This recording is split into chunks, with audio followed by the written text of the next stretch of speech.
Hey, Jake here. So, AI art, AI generated art, are you freaking out about it?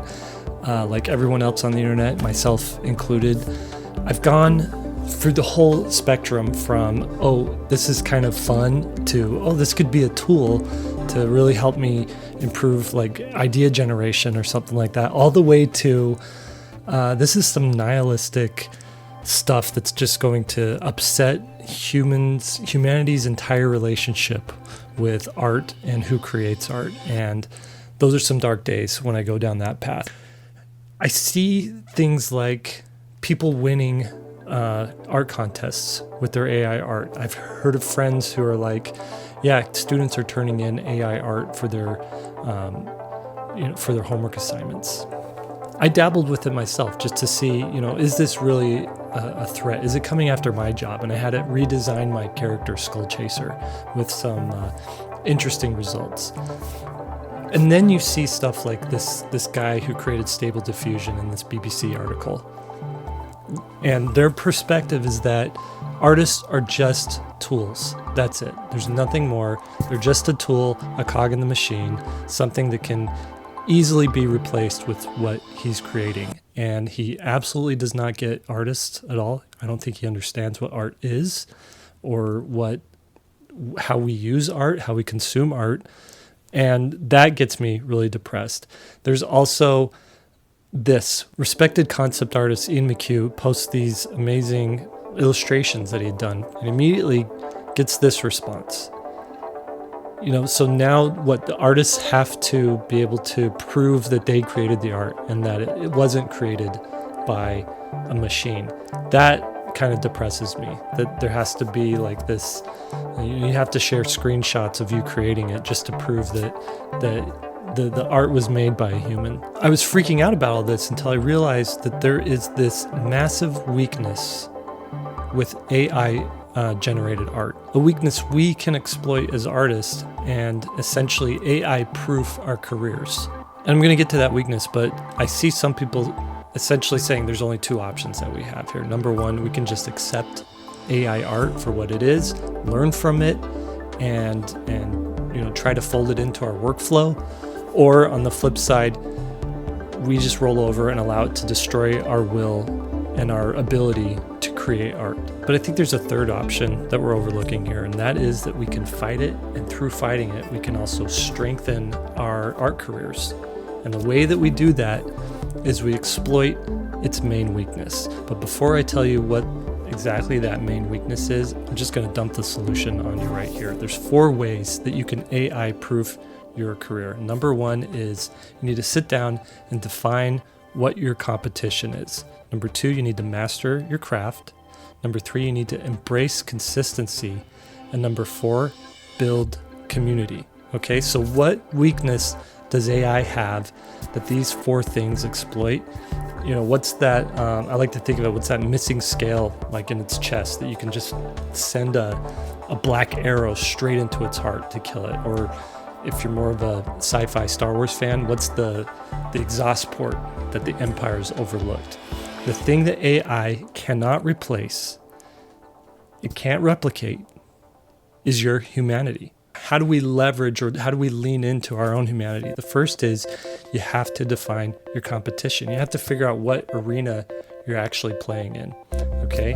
You can't compete with AI art. It's promising. It's not there yet, but it's promising. It's going to be a very powerful tool and a very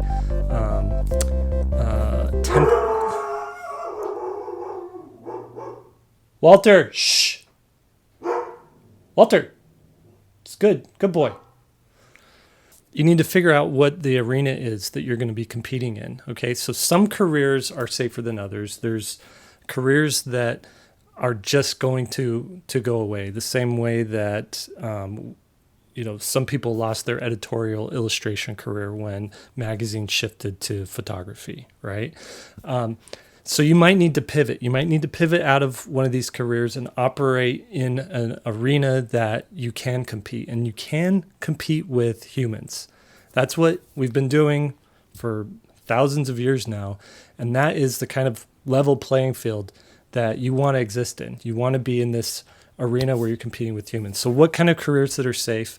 These are any career where the human element is valued. And the example I keep coming back to is like the comics industry.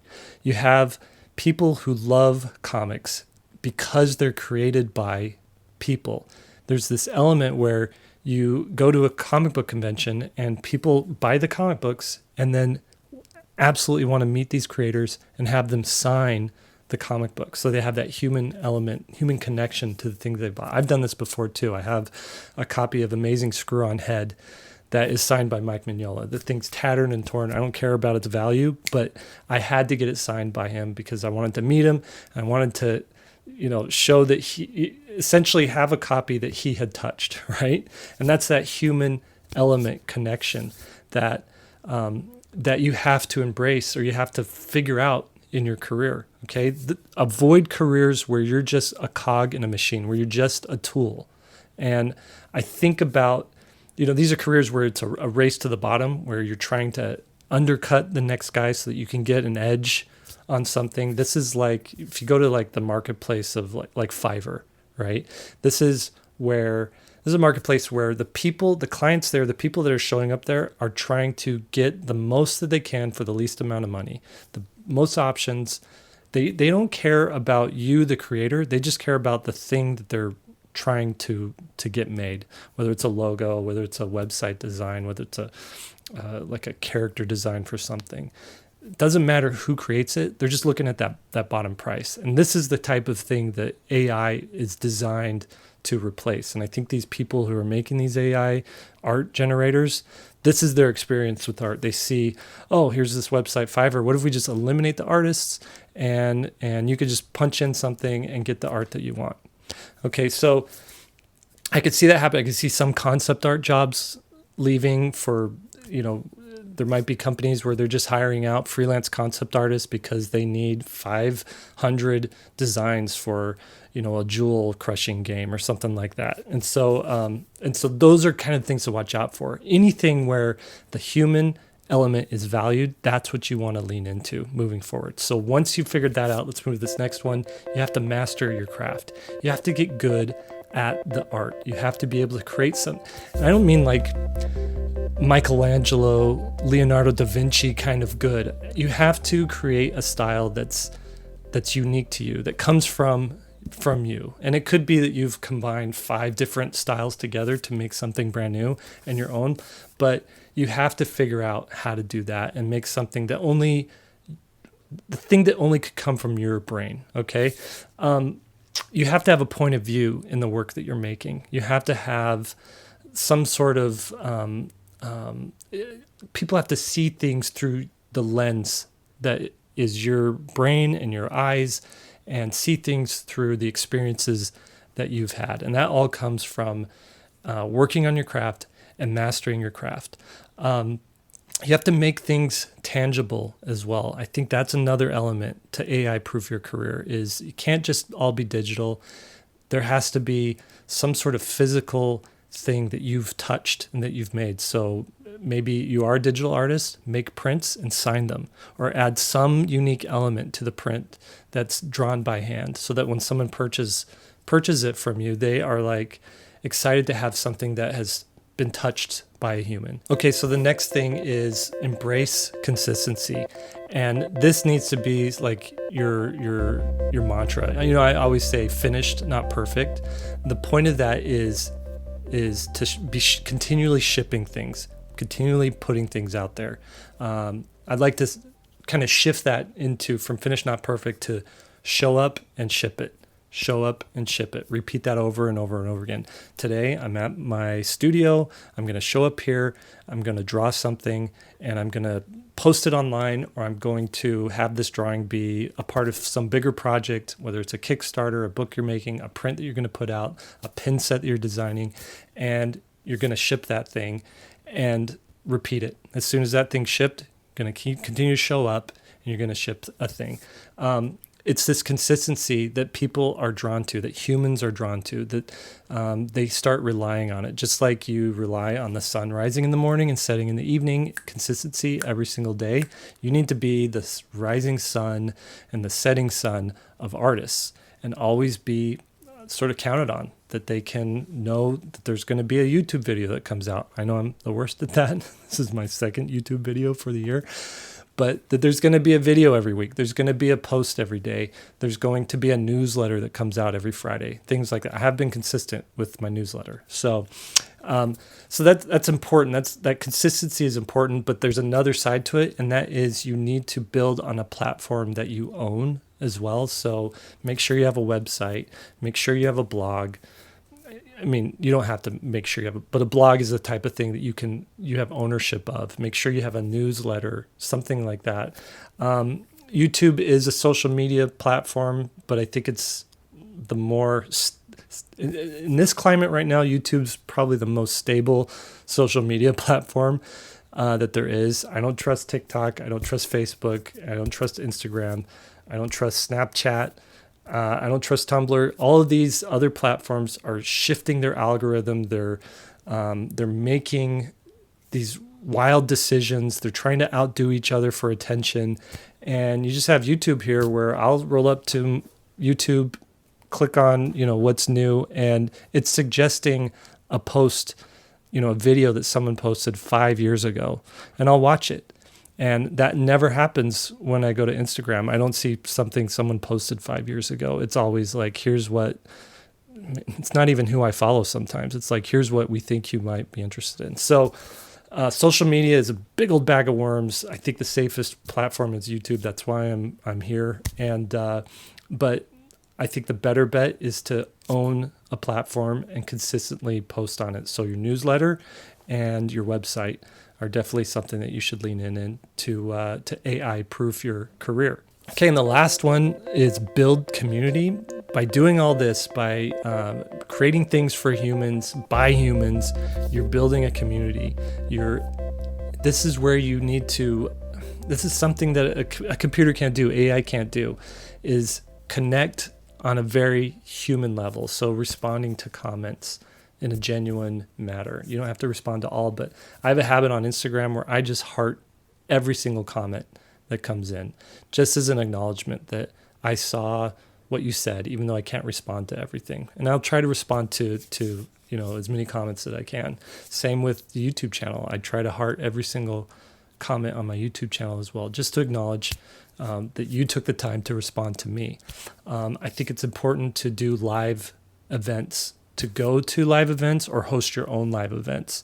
I think it's in the digital realm or the online realm, it's important to do live streaming because people want to be connected to a human on the other side of it. So if you could do live streaming, it's really easy on Instagram. It's fairly easy on YouTube. You get Zoom, and you could just send people a link to your Zoom meeting and host a Zoom meeting for patrons or forever. But you got to have some sort of community building type of approach to the career that you're doing. And if this is more so if you're building a fan base and you're marketing and selling your own products. But I think if you're, say, a concept artist and you want to get work in the concept art, in different industries, the video game industry or animation or television or whatever, then you need to go to the events where people who hire people for those jobs are, so they can get to know you as a person and realize, oh, when I hire this person, I'm getting more than what I would get if I just punched prompts into a computer. Okay, so these 4 things, again, define your competition, figure out what arena that you're working in, that you're going to be competing in, master your craft, embrace consistency, and build your community. These 4 things, they're not easy. I admit that. It's not going to be easy to AI-proof your career, but you didn't sign up to be an artist. You're not a creative individual because you thought it'd be easy. It's because you like solving problems in creative ways or finding creative solutions to problems. You have stories that you need to tell, that you want to tell. You have a point of view on the world that no one else has, or you see things in a way that other people don't see things, and you need to share that with people. You have a life that you've lived that no one else has lived, and you need to share those experiences with people. And all of these things are things that humans respond to and connect with. And that's how you're going to be able to fight back this AI onslaught, strengthen and like put armor on your career and what you're doing, so that it is not impacted in the least bit by what's happening, on the internet or with these advancements in AI. None of this is going to matter though if you aren't able to put pen to paper and create what you're seeing in your head or what you're feeling inside. You definitely need to focus on mastering your craft. And that's why I started this thing called svslearn.com. I started with 2 other illustrators, professional illustrators, and we just wanted to be able to make a platform where it was really easy, like cut through all the crap and just have this straight shot of here's what you do first, here's what you do second. And we built this foundations program where it essentially starts with here's how you hold a pencil, here's how you work, do these arm movements, very basic stuff. You could skip it if you're already past that, but it takes you all the way through to here's how light and shadow works, here's how perspective works, here's how color theory works, here's how you design characters, here's how you design vehicles and environments, here's how you put everything together in a beautiful composition. And at the end of it, you should have like portfolio pieces ready to post online and to be able to share with art directors or sell prints of, and really to get you going on this career path. So check out svslearn.com. Link is below. We've got a 2-week trial period that you can try now for free.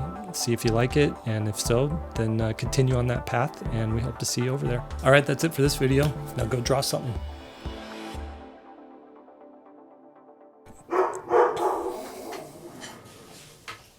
Walter, it's okay.